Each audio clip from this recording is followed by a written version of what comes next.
Suwanti Aprianti dengan NPM C1A023022.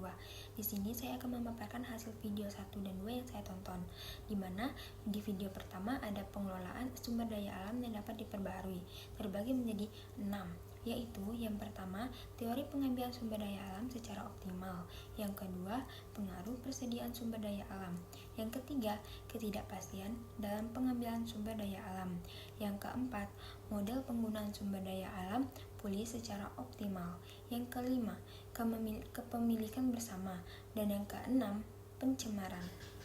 Baiklah, di sini kita akan membahas satu persatu dari 6 bagian tersebut. Yang pertama, adanya 2 syarat pengambilan secara optimal, yaitu yang pertama, adanya harga, di mana harga barang yang dihasilkan harus sama dengan biaya produksi marginal untuk barang sumber daya alam, karena adanya biaya alternatif. Dan yang kedua, biaya di mana menyangkut tingkat laku dari biaya alternatif atau royalti sepanjang waktu, di mana royalti dan alternatif itu harus selalu meningkat sebesar tingkat bunga yang berlaku dari waktu ke waktu. Yang kedua, selanjutnya persediaan sumber daya alam, di mana merupakan fungsi baik terhadap jumlah produksi maupun terhadap besarnya persediaan sumber daya alam.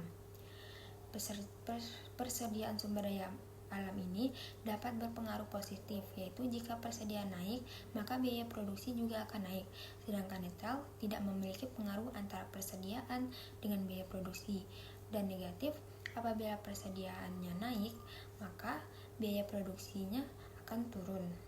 Yang ketiga, ketidakpastian dalam pengambilan sumber daya alam, yaitu pada umumnya, ketidakpastian itu dipengaruhi oleh tingkat bunga yang relatif tinggi, di mana makin tinggi tingkat suku bunga, maka akan semakin tinggi pula tingkat kenaikan harga, dan dengan sendirinya akan cepat pula tingkat pengembalian sumber daya alam itu. Ada beberapa pengaruh ketidakpastian, yaitu deflasi, konservasi, yaitu permintaan sumber daya alam di masa yang akan datang. Yang keempat, model penggunaan sumber daya alam pulih secara optimal.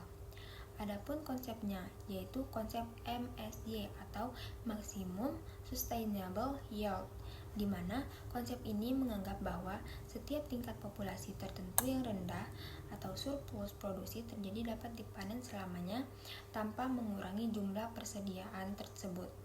Tetapi konsep ini dianggap terlalu sederhana dikarenakan MSY hanya melibatkan unsur manfaat biaya.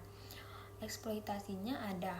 Pengganti konsep MSY yaitu konsep OSY atau Optimum Sustainable Yield, di mana konsep ini didasarkan pada kriteria manfaat dan biaya standar yang memaksimumkan nilai sekarang dan penerimaannya bersih. Yang kelima, ada kepemilikan bersama. Telah diperlihatkan kepunahan dapat terjadi sebagai akibat dari eksploitasi terhadap sumber daya alam yang pulih oleh seorang pemilik tunggal. Kepunahan ini juga akan terjadi dengan adanya sumber daya alam oleh umum. Dan yang terakhir, ada pencemaran, di mana semua masyarakat seringkali membuang asap pabrik maupun bau busuk ke udara. Ada beberapa cara efektif jasa lingkungan ke sistem pasar. Yang pertama, dengan membatasi jasa lingkungan, dan yang kedua, memberikan nilai pada lingkungan, kemudian memasukkan nilai tersebut ke dalam harga akhir. Baiklah, itu paparan di video pertama. Sekarang saya akan memaparkan hasil video yang kedua, yaitu pengelolaan sumber daya alam oleh masyarakat. Dalam pengelolaan sumber daya alam oleh masyarakat ini ada beberapa pilihan model pengelolaan, yaitu pemerintah, oleh manajemen, oleh swasta, dan pengelolaan berbasis masyarakat. Apabila kopassus pemerintah kuat, sedangkan masyarakat melemah, ada peluang pemerintah untuk mengelola sebaliknya. Apabila masyarakat kuat, sedangkan pemerintah melemah, maka masyarakatlah yang mengelolanya. Dan apabila sama-sama kuat, maka harus menggunakan model kolaboratif untuk mengelola keduanya. Adapun pengertian sumber daya berbasis PSM, yaitu pengelolaan yang menempatkan masyarakat sebagai pengelolaan sumber daya alam.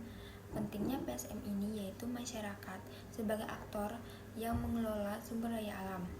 Arti masyarakat dalam PSM yaitu masyarakat dapat dikategorikan menjadi dua, yaitu yang pertama teritorial, di mana pengelolaan berdasarkan tempat tinggal masyarakat itu sendiri, dan yang kedua fungsional, di mana penggolongan berdasarkan jenis pekerjaannya.